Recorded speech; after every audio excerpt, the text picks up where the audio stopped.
ಶೋಭಾ ಯಾತ್ರೆ ನಡೀತಾ ಇದೆ.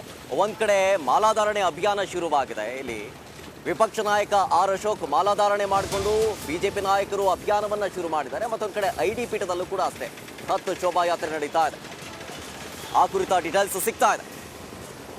ಐಡಿ ಪೀಠದಲ್ಲಿ ದತ್ತ ಜಯಂತಿಯ ಬೃಹತ್ ಶೋಭಾ ಯಾತ್ರೆ ನಡೀತಾ ಇದೆ. ಮಹಾಗಣಪತಿ ದೇಗುಲದಿಂದ ಆಜಾದ್ ಪಾರ್ಕ್ ವರೆಗೂ ಕೂಡ ಈ ಒಂದು ಯಾತ್ರೆ ನಡೆಯುತ್ತೆ. ಶೋಭಾ ಯಾತ್ರೆಯಲ್ಲಿ ಸುಮಾರು 15,000 ಮಂದಿ ಭಾಗಿಯಾಗುವಂತಹ ಸಾಧ್ಯತೆ ದಟ್ಟವಾಗಿ ಕಾಣಿಸ್ತಾ ಇದೆ.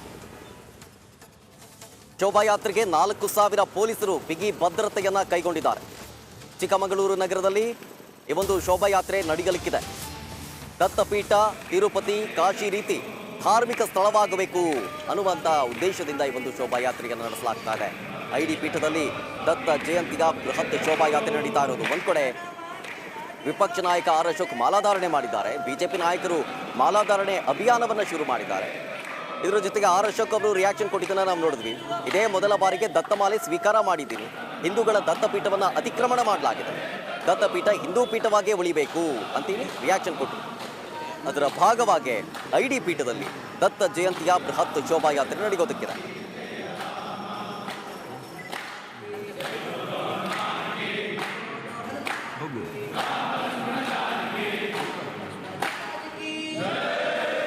ಇದ್ರ ಬಗ್ಗೆ ಹೆಚ್ಚಿನ ಡೀಟೇಲ್ಸ್ ಕೊಡ್ತಾರೆ ನಮ್ಮ ಪ್ರತಿನಿಧಿ ನೇರ ಸಂಪರ್ಕದಲ್ಲಿ ಜಾಯ್ನ್ ಆಗಿದ್ದಾರೆ. ಒಂದ್ ಕಡೆ ದತ್ತಮಾಲೆ ಅಭಿಯಾನ ಶುರುವಾಗಿದೆ, ಮತ್ತೊಂದು ಕಡೆ ಒಂದು ವಿಭಿನ್ನ ಅಭಿಯಾನವನ್ನ ಶುರು ಮಾಡಿರೋದು. ವಿಪಕ್ಷ ನಾಯಕ ಆರ್ ಅಶೋಕ್ ಮಾಲಾಧಾರಣೆ ಮಾಡಿದಂತಹ ಸಂದರ್ಭದಲ್ಲಿ ಸಾಕಷ್ಟು ಹೇಳಿಕೆಗಳನ್ನ ಕೊಟ್ಟರು. ಸೊ ಈ ವಿಚಾರಕ್ಕೆ ಸಂಬಂಧಪಟ್ಟಂತೆ ಇನ್ ಡೆಪ್ತ್ ಡೀಟೇಲ್ಸ್ ಅನ್ನ ಕೊಡೋದಾದ್ರೆ ಶರತ್, ಏನಿವತ್ತು ದತ್ತ ಜಯಂತಿಯ 2ನೇ ದಿನ, ನಿನ್ನೆ ಅನಸೂಯ ಜಯಂತಿಯನ್ನು ಕೂಡ ಮಹಿಳೆಯರು ಕೂಡ ಆಚರಿಸಿದ್ರು. ಇವತ್ತು ದತ್ತ ಜಯಂತಿ ಹಿನ್ನೆಲೆಯಲ್ಲಿ ಇವತ್ತು ಶೋಭಾಯಾತ್ರೆ ಮತ್ತೆ ಪಡಿ ಸಂಗ್ರಹ ಕಾರ್ಯಕ್ರಮ ಪ್ರತಿ ವರ್ಷ ನಡೀತಿತ್ತು. ಆದ್ರೆ ಈ ಬಾರಿ ಆರ್ ಅಶೋಕ್ ಅವರು ಒಂದು ಮಾಲಾಧಾರಣೆ ಮಾಡೋ ಮೂಲಕ ಒಂದು ವಿಶೇಷವಾಗಿ ಇವತ್ತು ಆರ್ ಅಶೋಕ್ ಸೇರಿದಂತೆ ಸುನಿಲ್ ಕುಮಾರ್ ಅವರು ಕೂಡ ಇವತ್ತು ಆಗಮಿಸಬಹುದು ಅನ್ನೋ ಸಾಧ್ಯತೆ ಇದೆ. ಇಬ್ರು ಕೂಡ ಇವತ್ತು ಏನು ಇನಾಮ್ ದತ್ತಾತ್ರೇಯ ಪೀಠಕ್ಕೆ ತೆರಳುತ್ತಾರೆ. ಅಲ್ಲಿ ಒಂದು ಹೋಮದಲ್ಲಿ ಕೂಡ ಭಾಗಿಯಾಗ್ತಾರೆ. ಅಂದ್ರೆ ಪೂರ್ಣಾವತಿಯಲ್ಲಿ ಭಾಗಿಯಾಗಿ ನಂತರ ಬಂದು ನಗರದಲ್ಲಿ ನಡೆಯುವಂತ ಒಂದು ಬೃಹತ್ ಶೋಭಾಯಾತ್ರೆಯಲ್ಲೂ ಕೂಡ ಆರ್ ಅಶೋಕ್ ಇರ್ಬೋದು, ಸುನಿಲ್ ಕುಮಾರ್ ಇರ್ಬೋದು, ಸಿ.ಟಿ. ರವಿ ಇರ್ಬೋದು, ಎಲ್ಲರೂ ಕೂಡ ಭಾಗಿಯಾಗ್ತಾರೆ. ಸುಮಾರು 15,000 ಮಂದಿ ಇವತ್ತು ಒಂದು ಶೋಭಾಯಾತ್ರೆಯಲ್ಲಿ ಕೂಡ ಭಾಗಿಯಾಗುವಂತ ಸಾಧ್ಯತೆ ಇದೆ. ಅಂದ್ರೆ ನಗರದಲ್ಲಿ ಸುಮಾರು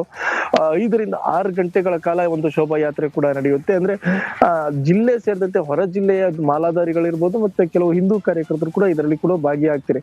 ಪ್ರಮುಖವಾಗಿ ಒಂದು ಐಡಿ ಪೀಠ ಏನಿದೆ ಅದು ಹಿಂದೂಗಳಿಗೆ ಒಪ್ಪಿಸ್ಬೇಕು ಅನ್ನೋ ಬೇಡಿಕೆ ಒಂದಾದ್ರೆ, ನಿನ್ನೆ ಆರ್ ಅಶೋಕ್ ಅವರು ಕೂಡ ಹೇಳಿದ್ರು ಇದೊಂದು ಧಾರ್ಮಿಕ ಸ್ಥಳ ಆಗಬೇಕು. ತಿರುಪತಿ ಮತ್ತೆ ಏನು ಬೇರೆ ಬೇರೆ ಧಾರ್ಮಿಕ ಸ್ಥಳಗಳಿಗೆ ಹೇಗೆ ಜನರು ಹೋಗ್ತಾರೆ, ಭಕ್ತರು ಹೋಗ್ತಾರೆ, ಅದೇ ರೀತಿ ಇಲ್ಲೂ ಕೂಡ ಒಂದು ಭಕ್ತರು ಹೋಗೋ ರೀತಿ ಆಗ್ಬೇಕು ಅನ್ನೋದು ಕೂಡ ಬೇಡಿಕೆಯನ್ನ ನಿನ್ನೆ ಆರ್ ಅಶೋಕ್ ಅವರು ಕೂಡ ಒಂದು ಮುಂದಿಟ್ಟಿರುವಂತದ್ದು. ಶರತ್,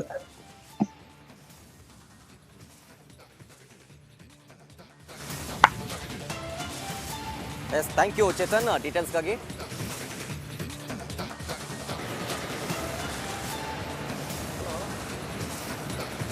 ಇವತ್ತು